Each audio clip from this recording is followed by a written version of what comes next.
when at 95, my mother went into a retirement home, there was nothing wrong. She just needed a different place to live, not be so dependent on driving in her car 5 miles to get a quart of milk. They said to her to please bring her medical records. And she said, I don't have any. And they said, you've never been to a doctor? And my mother said, no, I don't go to doctors. I'm a Christian Scientist.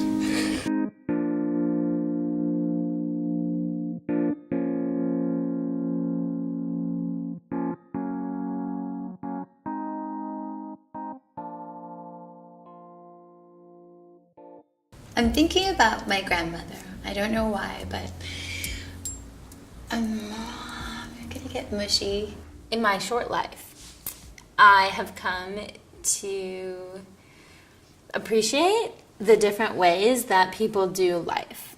So when I moved back to Minnesota unexpectedly, I got really close with my grandmother, who is from South Dakota, Minnesota border, and very small town. And she actually lives 2 miles from where she was born. Just think about that.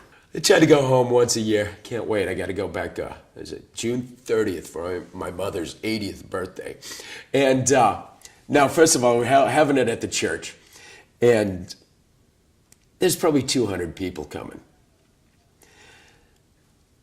The invitation, please don't bring any gifts. Just come with a funny story about Mariel, my mother.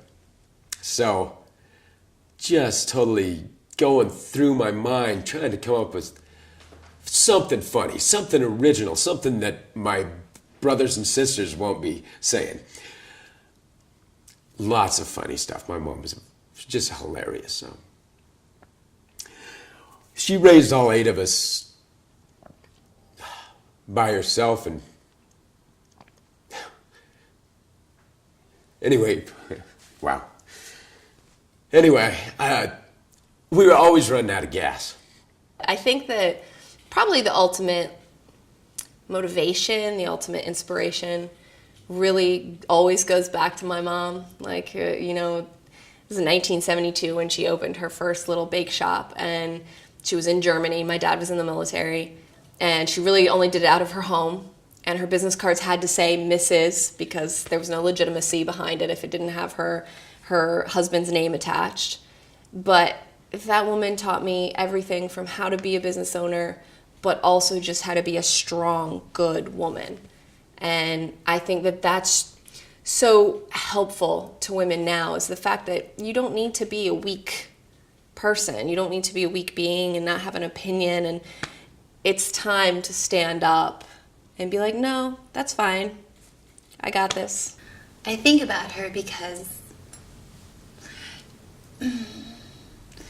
she's responsible for all of the wonderful things that I believe I possess.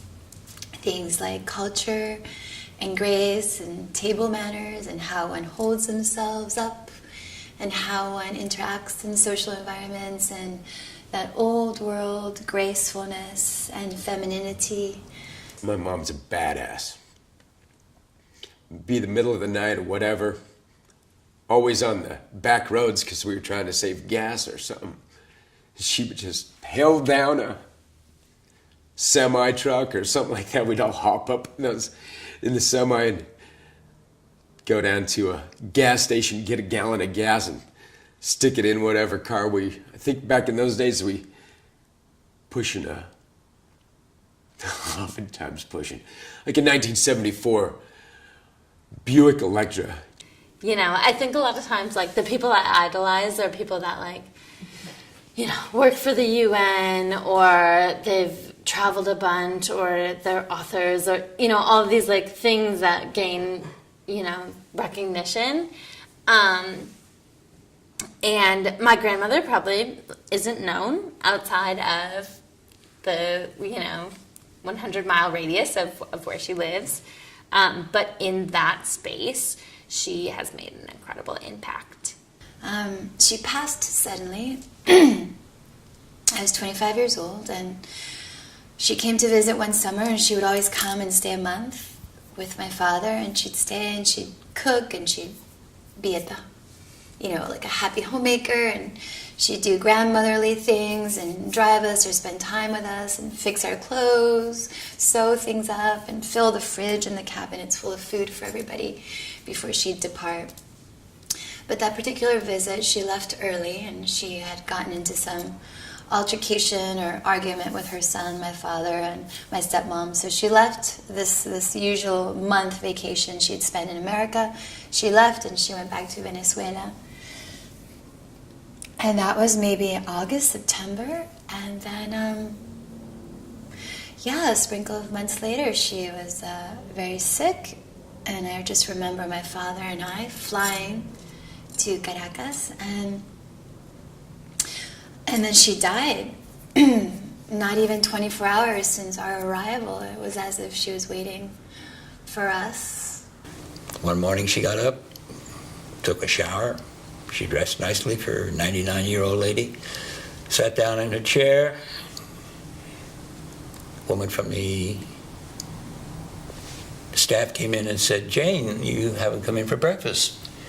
And my mother apparently said, "Well, I feel a little tired." And the woman said, "Well, Jane, I'll bring you a glass of orange juice." And went back in about 5 minutes. My mother's in the chair, but she was gone. And it was just the perfect thing, perfect way. And I'm sure she planned it, because everything had to be done properly with my mom. And that was the way to go. Whether it's her wit and her way of seeing things, or her her care and her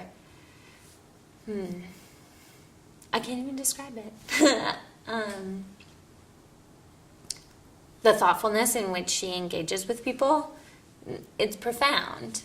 And she always says, I talk to her probably every week at this point. It's great. I call her on my lunch break from Midtown Manhattan, and it's crazy, and people are running all over the place. And I call my grandma, who's just at home in a town of 30 people in the Midwest, and I'm like, "Grandma, I'm not doing great. I'm tired or whatever." And I just check in with her, and she always says that she wouldn't change anything, because she feels like she's been very honest in her life and very kind and good to people, and in turn the world has been good to her. And I think that's beautiful. She'll be 91 in February, and I really hope that when I'm 91 I'm able to look back and be like, I wouldn't change a damn thing. I feel good about it all.